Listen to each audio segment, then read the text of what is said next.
Bonjour et bienvenue à tous. Le 6 juillet 2019, tout l'univers cinématographique américain a appris la terrible disparition soudaine de l'acteur américain et vedette de Disney Channel, Cameron Boyce. Ce dernier a succombé à plusieurs attaques épileptiques durant son sommeil. Il décède à l'âge de 20 ans après un long combat contre cette maladie encore très peu connue. Célébrités, amis et familles sont tous sous le choc de cette terrible nouvelle. S'ensuit alors une grande vague médiatique où tous ceux qui adoraient la jeune star multiplient leurs hommages envers elle.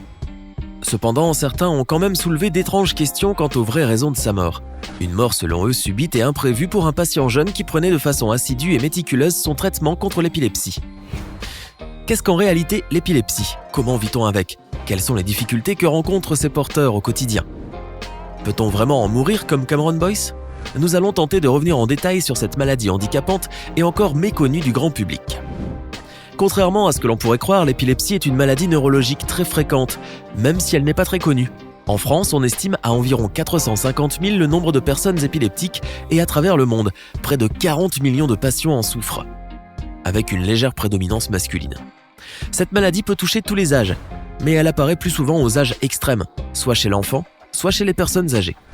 L'épilepsie est l'une des affections les plus anciennement connues de l'humanité, mentionnée dans des documents écrits qui remontent à 4000 ans avant Jésus-Christ.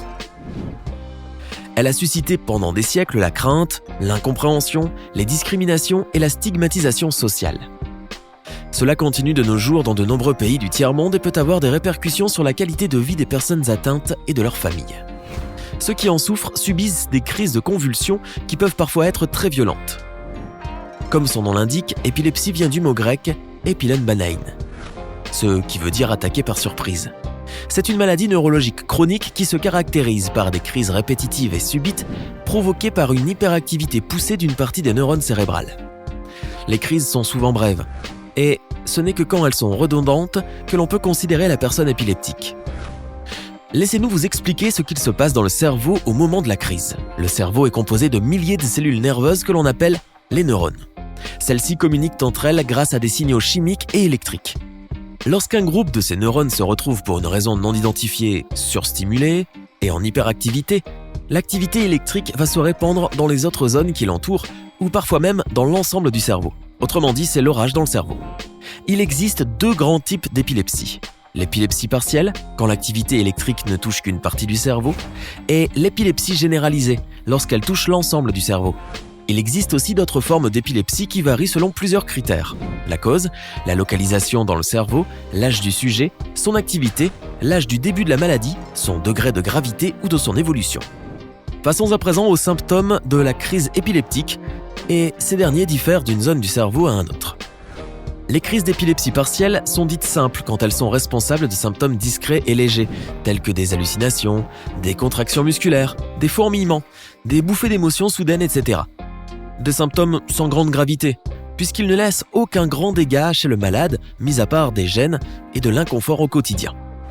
Les crises d'épilepsie partielle sont dites, elles, complexes, lorsque, pendant la crise, le regard du malade se fige, ses gestes deviennent répétitifs et inexpliqués, et qu'il ne puisse pas du tout se rappeler ni décrire ce qui s'est passé en lui lors de la crise. Certaines personnes épileptiques peuvent ressentir des symptômes annonciateurs de la crise à venir et prévenir leur entourage. C'est un phénomène d'aura qui peut se traduire par des hallucinations, de l'irritabilité ou un stress, un sentiment de peur ou des impressions de déjà-vu. Autres symptômes de cette maladie, ce sont les absences généralisées. Elles se traduisent par de petites absences sans convulsions. Et ce type de symptômes touche généralement les enfants entre 5 et 12 ans. Le malade perd alors soudainement le contact avec l'environnement qui l'entoure pendant un laps de temps. Son regard est vague et il peut même cligner des paupières. Ce genre de crise sans convulsion peut survenir plusieurs fois par jour ou par heure. Plus grave, les crises tonico-cloniques appelées grands mal, qui sont les plus connues du grand public, car les plus spectaculaires se traduisent par une perte de connaissance immédiate entraînant chute, convulsions, écoulement de bave, contraction des mâchoires et, dans les cas les plus graves, des vomissements, perte d'urine ou de sel et un arrêt bref de la respiration qui fait que la personne devient toute bleue. Lorsque la personne reprend conscience, elle est désorientée et épuisée au point de vouloir uniquement dormir. C'est de ce type de crise dont souffrait vraisemblablement Cameron. Les crises myocloniques, elles, se traduisent par des secousses musculaires soudaines et répétées, au niveau des bras et des jambes. Elles surgissent plus souvent au réveil. On peut remarquer ce genre de symptômes chez un enfant qui renverse involontairement une assiette, un verre de jus ou un autre objet qu'il tient dans sa main. Elles ne causent pas de perte de conscience et durent quelques secondes. Quant aux crises atoniques, Elles sont plus rares et se traduisent par une perte soudaine de tonus musculaire. La personne devient flasque et s'affaisse sur elle-même pendant quelques secondes. Ensuite, lorsque la crise passe, elle se relève et poursuit des activités sans problème. De façon générale, cette maladie n'affecte pas vraiment les facultés intellectuelles, ni la santé mentale de son porteur.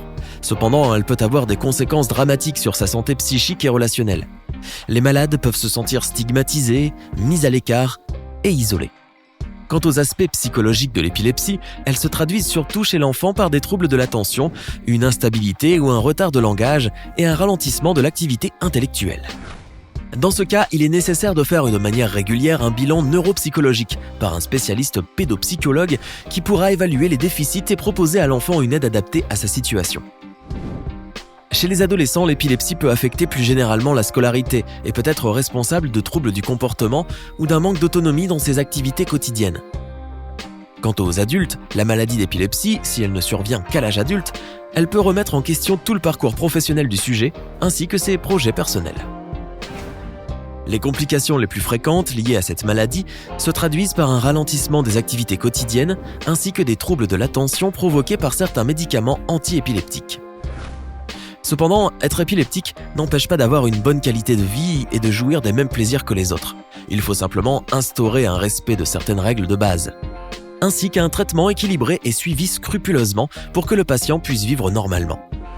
Avoir une bonne qualité de sommeil, éviter les excitants, les boissons alcoolisées, éviter les sources de stress, respecter les heures de prise du traitement anti-épileptique et surtout avoir une activité sportive régulière et modérée. Les épileptiques peuvent avoir des loisirs, ils peuvent faire du sport, courir, nager et même pratiquer des sports de combat. Ils peuvent avoir une vie professionnelle riche et avoir une vie conjugale ordinaire. Ils peuvent également voyager sans restriction avec toutefois certaines précautions à respecter. Quant à la conduite, c'est un peu plus compliqué. Pendant longtemps, la réglementation en vigueur du permis de conduire dans de nombreux pays, comme la France, interdisait à toute personne épileptique d'obtenir le permis de conduire. Désormais en France, un épileptique peut obtenir une autorisation définitive de la part de la commission médicale départementale des permis de conduire s'il n'a pas eu de crise depuis 5 ans et une personne n'ayant pas fait de crise durant 1 an ou ayant subi une intervention chirurgicale pour traiter l'épilepsie peut bénéficier d'une autorisation temporaire d'1 an. Et c'est maintenant que survient la question fatidique. Peut-on mourir au cours d'une crise d'épilepsie ? De façon générale, une crise d'épilepsie, aussi spectaculaire soit-elle, n'est pas mortelle. Si un décès survient suite à une crise d'épilepsie, c'est qu'il est purement accidentel, en cas de chute, de noyade, d'accident de voiture, etc. Il existe également des cas très exceptionnels de mort subite inexpliquée en épilepsie, où la personne perd la vie durant son sommeil, sans signe d'alerte, exactement comme ce qui s'est passé dans le cas de Cameron Boyce. Et ces cas de mort subite arrivent plus souvent dans les formes graves d'épilepsie mal contrôlées par les traitements. Après sa mort, les parents de l'acteur ont expliqué lors d'un communiqué que leur enfant était atteint d'épilepsie. Selon la Fondation de l'épilepsie, environ 1 personne sur 1000 souffre d'une mort subite et inattendue dans l'épilepsie. La MSIE est la mort subite et inattendue d'une personne épileptique qui était autrement en bonne santé. Dans les cas de MSIE, aucune autre cause de décès n'est trouvée après une autopsie. Chaque année, environ 1 personne épileptique sur 1000 meurt de MSIE et c'est la première cause de décès chez les personnes ayant des crises non maîtrisées. La Fondation poursuit, la personne épileptique est souvent retrouvée morte dans son lit et ne semble pas avoir eu de crise convulsive. Plus d'1 fois sur 3, on observe une crise ou des signes d'une crise récente près de l'heure du décès. On les retrouve souvent allongés sur le ventre, face contre terre. Personne n'est sûr de la cause du décès dans la MSIE et elle peut varier d'un cas à l'autre. Certains chercheurs pensent qu'une crise provoque un rythme cardiaque irrégulier. D'autres recherches ont montré que les difficultés respiratoires à la suite d'une crise entraînent la mort. Autre hypothèse que relève le docteur Nitin Mariwala, célèbre neurochirurgien à New York, la crise cardiaque. Il affirme qu'il est également possible que des personnes épileptiques aient un événement cardiaque lié à la crise, ou si elles perdent connaissance et se frappent la tête. Dans certains cas aussi, ajoute-t-il, les patients épileptiques se mettent à l'automédication.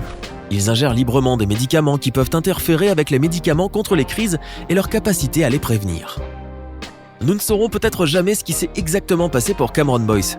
Une chose est sûre, c'est que ses proches ont sous-estimé les effets de la maladie d'épilepsie. Ils n'auraient pas imaginé un seul instant que celle-ci emporterait Cameron aussi subitement.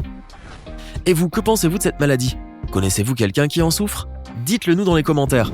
Si la vidéo vous a semblé intéressante, n'hésitez pas à mettre un pouce bleu et à vous abonner juste en dessous. À demain, même heure, même chaîne, pour une nouvelle vidéo.